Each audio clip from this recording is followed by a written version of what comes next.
2000년이나 된 아주 오래된 믿음이 있잖아요.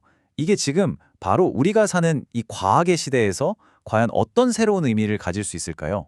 자, 오늘 이 흥미로운 질문에 대한 답을 한번 찾아가 보려고 합니다.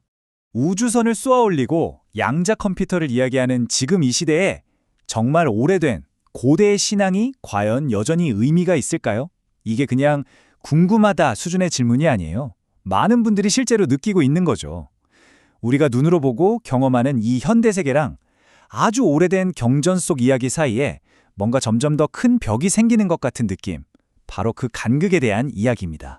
바로 이게 우리가 지금 마주한 어찌 보면 굉장히 심오한 도전 과제인 거죠. 그렇다고 옛날 믿음은 다 틀렸다고 버릴 수도 없고 또 무작정 새로운 과학만 맞다고 할 수도 없잖아요? 그럼 어떻게 해야 할까요? 이 2000년이라는 어마어마한 시간의 강을 건너서 이 두 세계를 연결할 다리를 놓을 방법은 과연 없을까요? 자, 그럼 먼저 이 문제의 핵심부터 한번 들여다보죠. 한쪽에는 아주 오랫동안 굳건히 이어져온 전통적인 믿음이 있고 다른 한쪽에는 거의 폭발적으로 늘어나는 현대의 과학 지식이 있습니다. 이 둘 사이에 어떤 팽팽한 긴장감이 있는지 여기서부터 이야기를 시작해 보겠습니다. 우리가 보통 기독교의 중요한 교리들을 생각하면 처음부터 완성된 상태로 딱 주어진 절대 변하지 않는 그런 느낌을 받잖아요. 근데 사실 역사를 좀 깊이 파고들면 이야기가 완전히 달라집니다. 믿음이라는 게 박물관에 있는 화석 같은 게 아니었어요.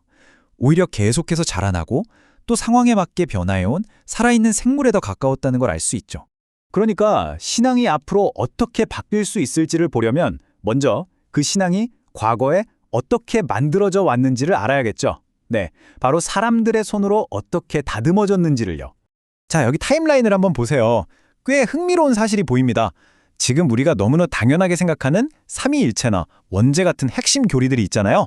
이게 사실 처음부터 성경에 딱 명시된 게 아니었다는 거예요.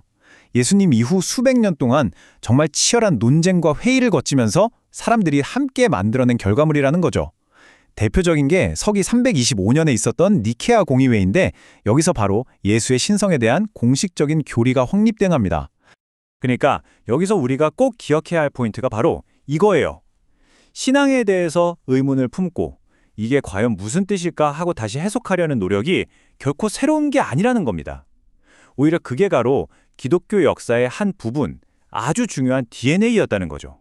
초기 기독교 교리가 당대 최고의 지성이었던 고대 그리스 철학의 도움을 받아서 체계를 잡았다면 20세기에 들어서는 인류의 세계관을 그야말로 뿌리부터 뒤흔드는 완전히 새로운 도구가 등장합니다. 네, 바로 과학. 그중에서도 특히 물리학이었습니다.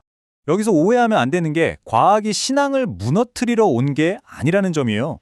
예전에는 세상을 아주 단순하고 기계처럼 딱딱 맞아떨어지는 곳으로 봤다면 상대성 이론이나 양자역학은 우리에게 전혀 다른 그림을 보여줬습니다. 세상은 훨씬 더 복잡하고 모든 것이 보이지 않는 끈으로 연결된 신비로운 곳이라는 걸요. 그러니까 과학은 어쩌면 하나님의 나라나 구원 같은 아주 오래된 영적인 개념들을 지금 우리가 이해할 수 있는 새로운 언어로 설명해주는 번역기 역할을 할 수 있다는 겁니다. 자, 이제 정말 흥미진진한 부분으로 들어가 볼까요? 이 새로운 과학적 세계관이 기독교의 핵심적인 생각들과 어떻게 만나는지 한번 구체적으로 들여다보겠습니다. 먼저 아인슈타인의 상대성 이론입니다. 이게 뭐냐면 우리가 흔히 생각하는 것처럼 시간이 과거에서 현재, 미래로 그냥 쭉 흘러가는 게 아니라는 거예요. 과거, 현재, 미래가 사실은 하나의 시공간이라는 틀 안에 함께 존재한다는 거죠. 자, 이 아이디어를 구원이라는 개념에 한번 적용해 볼까요? 그럼 구원은 우리가 죽은 뒤에 가는 어떤 장소가 아니라 바로 지금 여기에서 우리가 접속할 수 있는 일종의 다른 차원, 다른 현실 상태라고 볼 수도 있게 됩니다. 굉장히 혁명적인 생각이죠? 근데 여기서 끝이 아닙니다. 양자역학의 세계로 들어가면 세상은 정말 상상 이상으로 이상하고 신비로워져요. 이 아주 작은 세계에서는 모든 게 딱 정해져 있는 게 아니라 그저 확률로만 존재하고 모든 것이 서로 얽혀 있습니다. 그리고 가장 충격적인 건 우리가 뭔가를 쳐다보는 행위 자체가 그 현실을 바꿔버린다는 사실이에요. 바로 이 유명한 이중슬릿 실험이 그 증거입니다. 과학자들이 전자를 저 작은 구멍 2개로 쌌거든요. 근데 정말 기가 막힌 일이 벌어져요. 그냥 내버려둘 때는, 그러니까 안 쳐다볼 때는 전자가 마치 파도처럼 퍼져서 두 구멍을 동시에 지나가요. 그런데 어디로 가는지 한번 볼까? 하고 관찰 장비를 갖다 대는 순간 갑자기 전자가 정신을 차린 것처럼 딱 하나의 입자가 되어서 구멍 하나로만 통과하는 겁니다. 이게 무슨 뜻일까요? 우리의 의식, 즉 관찰이 물질의 성태를 결정한다는 거예요. 이게 바로 관찰자 효과인데, 우리의 믿음이나 기도가 어떻게 현실에 영향을 미칠 수 있는지에 대한 정말 소름 돋는 과학적 비유가 될 수 있지 않을까요? 자, 그러니까 보세요. 전통적으로는 천국이나 구원을 죽음 이후에 없는 보상처럼 생각했다면 이 양자적 관점은 그걸 완전히 뒤집는 겁니다. 하나님의 나라는 저 멀리 있는 어떤 장소가 아니라 바로 지금 여기서 우리가 참여하고 함께 만들어갈 수 있는 현실이라는 거죠. 놀랍게도 이런 생각은 완전히 새로운 게 아니에요. 이미 성경에도 나와 있죠. 하나님의 나라는 너희 안에 있다. 이 구절이 마치 현대 물리학의 발견을 예견이라도 한 것처럼 들리지 않으세요?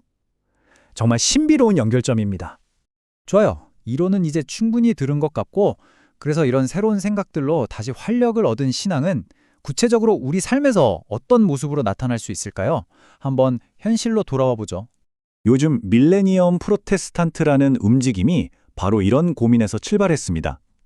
이들은 더 이상 그냥 앉아서 설교만 듣는 교회가 아니라 실제 세상과 디지털 세상을 연결하는 하이브리드 교회를 만들려고 해요. 목표는 아주 분명합니다. 바로 오늘날의 기술을 적극적으로 활용해서 말로만 하는 사랑이 아니라 실천하는 사랑을 중심으로 하는 공동체를 만드는 거죠. 아까 양자 물리학에서 모든 것이 근본적으로 연결되어 있다고 했잖아요.